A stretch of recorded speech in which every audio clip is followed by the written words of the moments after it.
بسم الله الرحمن الرحيم. الحمد لله والصلاة والسلام على رسول الله وعلى آله وصحبه ومن والاه. أما بعد، بەڕێزان خۆشەویستان، ئەگەر تەماشە بکەین یان ئەگە بمانەوێت بپرسین بەڵگە چییە لەسەر پێغەمبەرەتی پێغەمبەر درود خوای لەسەر بی کە پێ دەگوترێت دەلائیل النبووە، ئەو بەڵگانە چین، ئەو نیشانانە چین کەوا لە ئینسان بکە کە بڕوای هەبی بە پێغەمبەرەتی پێغەمبەر.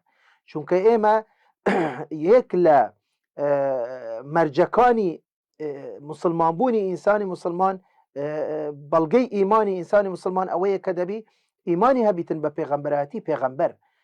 لەفزی شەهادە و شەی شەهادە نیوەی تایبەتە بە شاهدی بەوەی کە محەممەد صلی الله عليه وسلم پێغەمبەری خوایە، نێردراوی خوایە. ئەشهد أن لا إله إلا الله، ئەمە جزئەکە بەشەکە لە شەهادە کە ئینسان بڕوای وایە کە کەسێک نییە، خوایەک نییە غەیری خوای گەورە کە بپەرستیتن. و بەشی دووەم ئەوەیە کە وأشهد أن محمدا رسول الله، کە ئێمە شەهادی دەدەین کە ئەم محەممەدە نێردراوی خوایە، مەبعوثی خوایە، پەیامی خوای پێ بووە بوو بەشەریەت. بەڵگە چییە لەسەر پێغەمبەرەتی پێغەمبەر؟ کە ئەمە بابەتێکی فراوانە، زۆر بە کورتی بە خێرایی چەند خاڵێک ئاماژە پێ دەکەین. خاڵە یەکەم بەڕێزان ئەوەیە کە لە هەرچی کوتوبی سەماوی پێش ئیسلامدا هاتوبوون بەشارات مزجینی هاتنی پێغەمبەر درود خوای لەسەر بی لەو کتێبانەدا ئاماژە پێ کراو بوو، لە تەورات و تلمودەوە وە لە ئەنجیلەوە ئەنجیلەکانەوە و بە تایبەتی بەلکو حتا تەنانەت یعنی دوای گۆڕانکاری و تەحریفکردنی ئەو کتێبانەش هەتا ئێستاش یعنی ئەو ئاماژانە هەر ماون لە هەندێک لەو کتێبادانە کە مزجینی دەدەن بەوەی کە لە کۆتایین زەمان یعنی کەسێک دێتن یعنی کە وەکو پێغەمبەری ئاخری زەمان کە ناویان لێناوە. وەخوای گەورەش لە قورئانی پیرۆز باسی ئەم حەقیقەتەمان بوو دەکە لە سوورەتی صەف لە ئاەتی 6 کە خوای گەورە دەفەرمێت چی؟ وإذ قال عيسى ابن مريم يا بني إسرائيل إني رسول الله إليكم مصدقا لما بين يدي من التوراة ومبشرا برسول يأتي من بعد اسمه أحمد.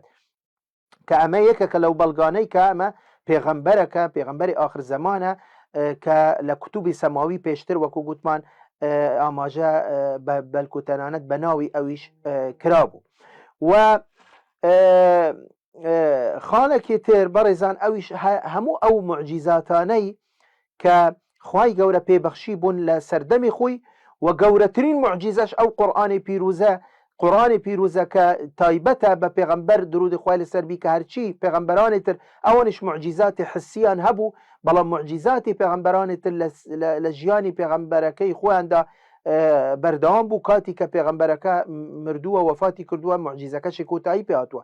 بەڵام غەیری ئەو معجیزە حسیانە کە خوای گەورە بە محەممەدی صلی الله عليه وسلم بەخشیوە، معجیزاتی تریش کە معجیزەی قورآانی پیرۆزە کە معجیزەی خالدە هەتا کۆتایی کە قورآنە معجزەی معنەویە.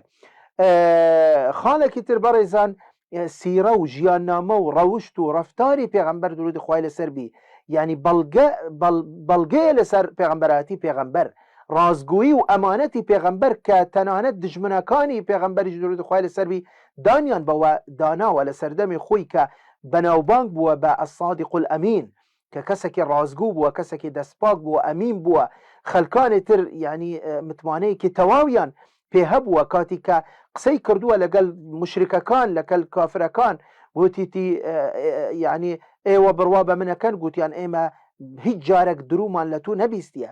یعنی ئەو ڕەوشت و ڕەفتار و ئەو صیفاتانەی کە لە ناو خودی پێغەمبەردا بووە، ئەمە گەورەترین بەڵگەن لەسەر ڕازگویی و لەسەر پێغەمبەرەتی پێغەمبەر درود خوای لەسەر بی.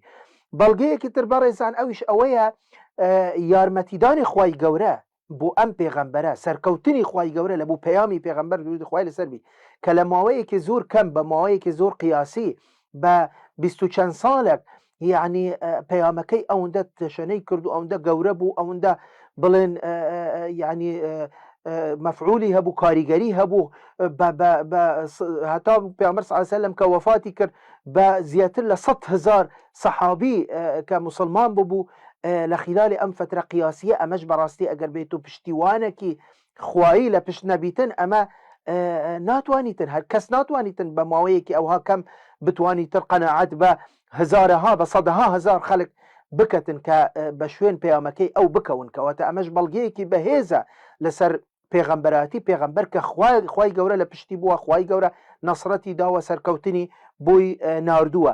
خاڵی کۆتایی بەڕێزان ئەویش ئەوەیە کە خودی پەیامەکەی ئەگەر هەر کەسێک بە ئینسافەوە تەماشەی پەیامی پێغەمبەر بکە درودی خوای لەسەروی، تەماشەی قورئانی پیرۆز و سنەتی پێغەمبەر بکە درودی خوای لەسەروی، بووی دەرەکەوی بەڕاستی پەیامەکە بۆ مرۆڤایەتی، یعنی بۆ مرۆڤایەتی، بۆ بەشەریەت، یعنی بۆ خۆشبەختی و بەختەوەری ئینسان هاتووە. بەڕاستی هەر کەسەکە بە شوێن ئەم پەیامە بکەویتن خۆی قازانجەکە، خۆی لە دنیا کەسێکی بەختەوەر دەژیتن و کەسێکی یعنی ئارام دەبیتن و کەسێکی وا دەبیتن کە دەزانیت بۆچی دەژیتن و وەلە ڕۆژی دواییش طبعاً بەبەر ڕەحمەتی خوای گەورە دەکەویتن و خوای گەورە لە خۆی ڕازی دەکە.